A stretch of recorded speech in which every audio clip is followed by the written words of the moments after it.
جب اللہ کا ذکر سنو تو اس ذکر کو سننے کا حق ادا کرو.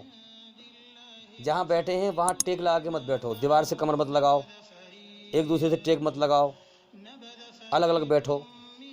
اور اس فکر سے سنو کہ جو ہم اللہ کی بات ہو رہی ہے ایک بات نکل نہ جائے، ایک ذرہ برابر بات ہمارے دھیان سے چلی نہ جائے. بالکل غفلت مت برتو. سمجھ میں آ رہی ہے بات؟ اور جہاں ہم ہوں وہیں من ہو. یہ من بھٹک جاتا ہے، بیٹھے یہاں ہیں من کہیں اور پہنچ گیا. بالکل نہیں پہنچنا چاہیے. جہاں ہم ہیں وہیں من ہونا چاہیے.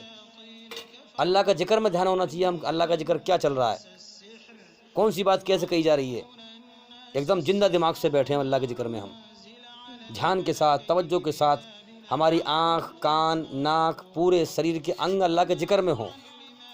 دھیان بھٹکے نہ. ٹھیک ہے؟ اب آئیے دوسرا واقعہ پیش کرتے ہیں. آج کے زمانے میں ایسے ایسے لوگ ہیں اور ہر زمانے میں رہے ہیں، کیونکہ اللہ تعالیٰ نے یہ دنیا انسانوں کا امتحان لینے کے لیے، ٹیسٹ لینے کے لیے بنائی ہے. کیا کے لیے بنائی ہے؟ ٹیسٹ لینے کے لیے. اللہ تعالیٰ وہ ذات ہے جو ہمیشہ سے ہے اور ہمیشہ رہے گا. اس کے علاوہ ہر چیز کو مٹنا ہے، مرنا ہے. پیدا ہوتی ہے، مٹ جاتی ہے. تو اللہ تعالیٰ اپنی مخلوق پیدا کرتا ہے کہ جو مجھے راضی کر کے آئے گا دنیا میں، میری کائنات کو سمجھ کر، میری جو پیغام دنیا میں آئیں گے ان سے پہچان کر، میری بنائی ہوئی رچنا کے دوارا میرے حکم کو جان کر میری طرف غور کرے گا، مجھے راضی کر کے آئے گا، وہ میرا ہمیشہ کا انعام پائے گا. جو دنیا میں آیا ہے وہ لازمی جائے گا، جو پیدا ہے وہ ناپید بھی ہے. تو ہم خوب ہوش و حواس میں سمجھ لیں کہ اس دنیا میں ہم آئے ہیں تو ہمیں جانا بھی ہے اللہ کی طرف. یہ ہمیں گمان ہے جھوٹا، ہمارے کھوپڑی پر نشہ ہے دنیا کا، جو ہم یہ گمان لیے پھر رہے ہیں کہ ہمیں دنیا میں ہمیشہ رہنا ہے. یہ دھوکہ ہے، اس سے باہر نکلو. جو لوگ دنیا میں بھٹک گئے، ظلم جاستی میں لگ گئے، دھرتی پہ فساد پھیلا رہے ہیں، ایسے ایسے بدبخت لوگ بھی ہیں دھرتی پہ. معلوم ہے کیا بات کرتے ہیں وہ آپس میں؟ جب بیٹھتے ہیں تو بات کرتے ہیں. ایک کہتا ہے دوسرے والے سے، ارے کہ یار مجھے تو مرڈر کرنے کی عادت پڑ گئی ہے، مجھے تو قتل کرنے کی عادت پڑ گئی ہے، جب تک میں کسی کا مرڈر نہ کر لوں مجھے چین نہیں آتا. اندازہ لگاؤ کتنا برا آدمی ہے، کتنا خطرناک آدمی ہے، کتنا کمینہ آدمی ہے. جیسے کوئی بیڑی پینے کا شوق لگ گیا ہو، عادت پڑ گئی ہو، وہ مرڈر کرنے کی عادت پڑ گئی اسے. لو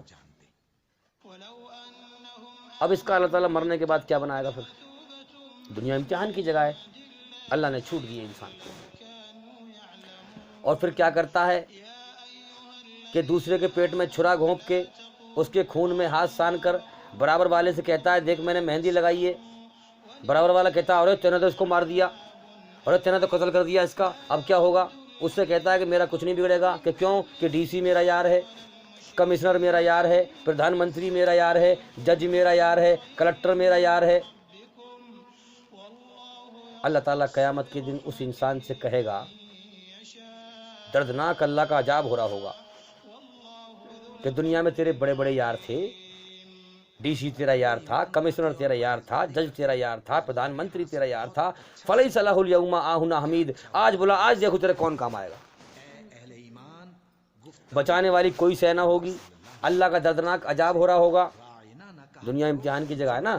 اللہ نے پیغام بھیج دیا اپنا، مالک یوم الدین، بدلے کے دن قیامت کا مالک ہوں، سب کو بدلہ دلواؤں گا.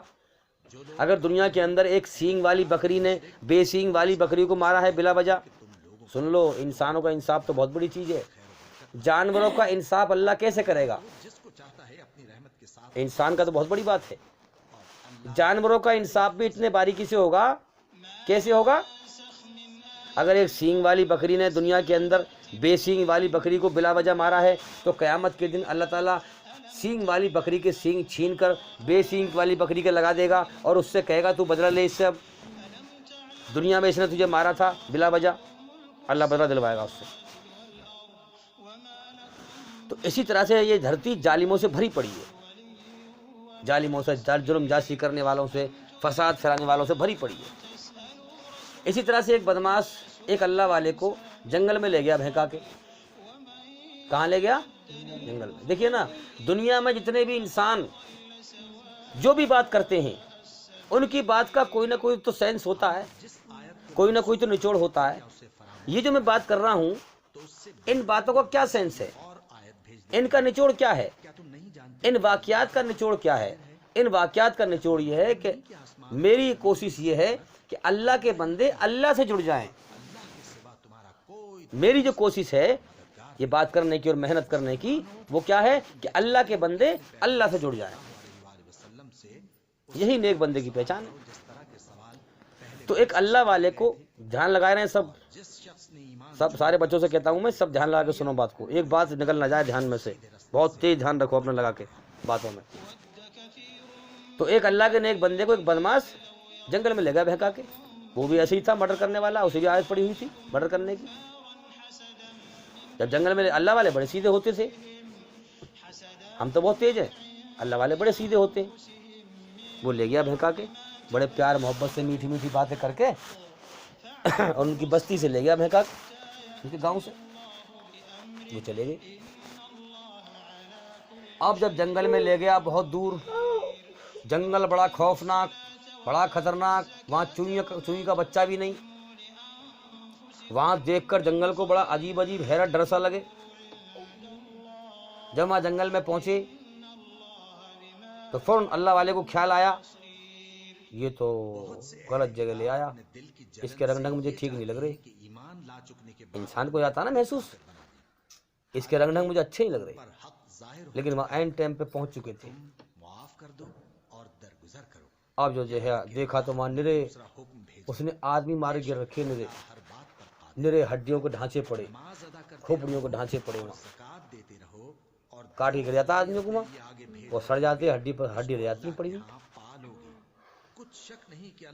تو اور نے تلوار نکالی باہر، اچانک اللہ والے نے دیکھا، سمجھ گئے کہ یہ مارے گا مجھے۔ اب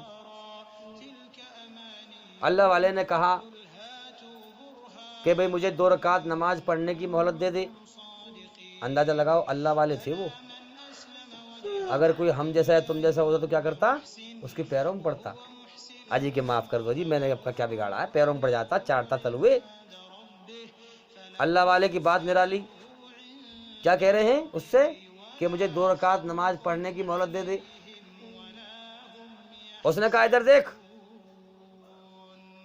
یہ کتنے مرے ہوئے آدمیوں کی کھوپڑی پڑی ہے، ادھر دیکھ، انہوں نے بھی تیری طرح مجھ سے 2 رکعت نماز پڑھنے کی مہلت مانگی تھی، مگر ان کی نماز میری تلوار سے انہیں بچا نہ سکی۔ تو بھی جلدی پڑھ لے، فٹافٹ چل، تو بھی جلدی پڑھ لے۔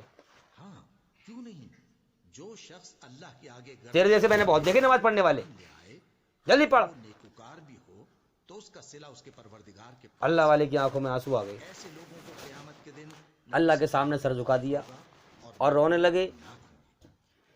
الہی مجھے گھر سے بہکا کے لایا ہے، تیرے سوا آج تک میں نے اپنا ہمدرد اور حمایتی کسی کو سمجھا نہیں، تیرے سوا میں نے اپنا کسی کو کارساز سمجھا نہیں، تیرے سوا میں نے اپنا سرپرست کسی کو سمجھا نہیں، تیرے سوا مددگار میں نے آج تک کسی کو سمجھا نہیں۔ تو ہی میرا ہمدرد ہے، تو ہی میرا حمایتی ہے، تو ہی میرا مددگار ہے، تو ہی میری حفاظت کرنے والا ہے، تو ہی مجھے خطروں سے بچانے والا ہے، تو ہی مجھے مصیبت سے بچانے والا ہے۔ یہ مجھے میرے گھر سے بھگا کے لایا ہے، میرے گھر والوں کو میرا حوالہ پتہ نہیں، میرے پڑوسیوں کو میرا حوالہ پتہ نہیں، میرے بیوی بچوں کو میرا حوالہ پتہ نہیں، تیرے سوا۔ تو ہر سمے ہر چیز کو دیکھتا ہے، ہر سمے ہر چیز کو دیکھتا ہے۔ علی کل شیء قدیر، ہر چیز پر تیرا قبضہ، طاقت اور کنٹرول ہے۔ کوئی چیز تجھ سے بھاگ نہیں سکتی، کوئی چیز تجھ سے چھپ نہیں سکتی۔ جب تو پکڑنے پہ آ جائے کوئی چیز چھوٹ نہیں سکتی، تیری پکڑ بڑی سخت ہے۔ قرآن کی چھوٹی صورت ہے نون والقلم، وہ پڑھی، سر سجدے میں رکھا ہوا ہے، اللہ والے کی آنکھ میں آنسو چل رہے ہیں اور آنکھوں کے نیچے کی زمین سب بھیگ گئی پسینوں میں۔ ابھی تو میں آرام سے کہہ رہا ہوں بیٹھ کے، تم سن رہے ہو آرام سے، جس پہ بیتی وہ جانے، جس پہ بیتے وہ جانے۔ اللہ کا خوف جب پیدا ہوا، کیونکہ اللہ والے ڈرتے اللہ سے ہی ہیں، بس یہ یاد رکھیں۔ ابھی سر کو سجدے میں سے اٹھایا نہیں تھا، اتنی دیر میں دڑام کی آواز آئی. جب سر کو اٹھا کے دیکھا تو اس بدماش کی لاش جو انہیں مارنے والا تھا، اس بدماش کی لاش زمین پہ تڑپ رہی ہے. جب اور سر اٹھا کے دیکھا تو ایک سفید کپڑوں میں ایک نوجوان گھوڑے پہ سوار، تلوار اس کے ہاتھ میں، اس بدماش کی گردن کاٹ کے جا رہا ہے. اس کو روکا، او سفید کپڑوں والے، او سفید کپڑوں والے، رک رک رک رک. وہ رکا، وہ لوٹ کے آیا. کہنے لگے کہ اس بھینکر جنگل میں، اس سمسام جنگل میں، اس خطرناک جنگل میں جہاں چوئی کا بچہ بھی نہیں ہے، میری جان بچانے کے لیے تجھے کس نے بھیجا ہے؟ یہاں تو مجھے کسی کی آس ہی نہیں تھی، تجھے کس نے بھیجا ہے؟ کہنے لگے کہ اللہ والے، میں اللہ کے عرش کے قریب رہنے والا فرشتہ ہوں. سنو غور سے، میں اللہ کے عرش کے قریب رہنے والا فرشتہ ہوں. جب تو نے اللہ کے سامنے سر سجدے میں رکھا، جب تو نے اللہ سے دعا کری، فریاد کری، اور جب تو نے سورت قرآن کی سورت پڑھی پہلی بار، تب میں آسمانوں کے اوپر تھا. جب وہ سورت نے دوسری بار پڑھی تب میں زمین پہ آ گیا تھا. اور جب وہ سورت نے تیسری بار پڑھی، میں تیرے قدموں میں حاضر ہو گیا تیری خدمت کے لیے، اور میں نے سر کاٹ دیا اس کا آگے. اندازہ لگاؤ، جن کی دوستی اللہ سے ہو، پھر اللہ دوستی نبھایا کرتا ہے، اللہ تعالیٰ دوستی نبھایا کرتا ہے، مگر تعلق دل سے ہو. کہاں سے ہو؟ دل سے ہو. دکھاوا کرنے والے دنیا میں بہت زیادہ پھرتے ہیں، بہت پھرتے ہیں دکھاوا کرنے والے. غفلت کی نماز پڑھنے والے بہت پھرتے ہیں، دکھاوا کرنے والے بہت پھرتے ہیں. دل سے، زندہ دماغ سے، ایک ہوش و حواس کے ساتھ، صحیح سمجھ کے ساتھ اللہ کی عبادت کرنے والے بہت کم ہیں. اللہ سے اپنا دل کا تعلق رکھنے والے بہت کم ہیں. زندہ لوگ دھرتی پہ بہت کم ہیں، مردہ زیادہ گھوم رہے ہیں، انہیں کوئی ہوش نہیں، دنیا کی غفلت میں لوگ گھوم رہے ہیں. اس لیے اس واقعے کا مطلب کیا تھا میرے میں جو میں نے بیان کیا ہے، کیا سینس نکلتا ہے اس کا؟ کہ اپنا رخ اللہ کی طرف موڑو، اپنا دل اللہ کی طرف موڑو، جس اللہ کی طرف مر کے لوٹنا ہے. یہ بتاؤ کہ ہمیں دنیا میں ہمیشہ رہنا ہے کیا؟ نہیں، جانا ہے یہاں سے. تو ہماری جان کس کے قبضے میں ہے؟ ہماری جان اللہ کے قبضے میں ہے. تو لہٰذا اس سے پہلے کہ اللہ تعالیٰ ہمیں موت دے کے لوٹائے، ہم پہلے لوٹ جائیں اس کی طرف. تو اس لیے ہم غور کریں اور جاگیں اور محنت کریں. کریں گے محنت سب.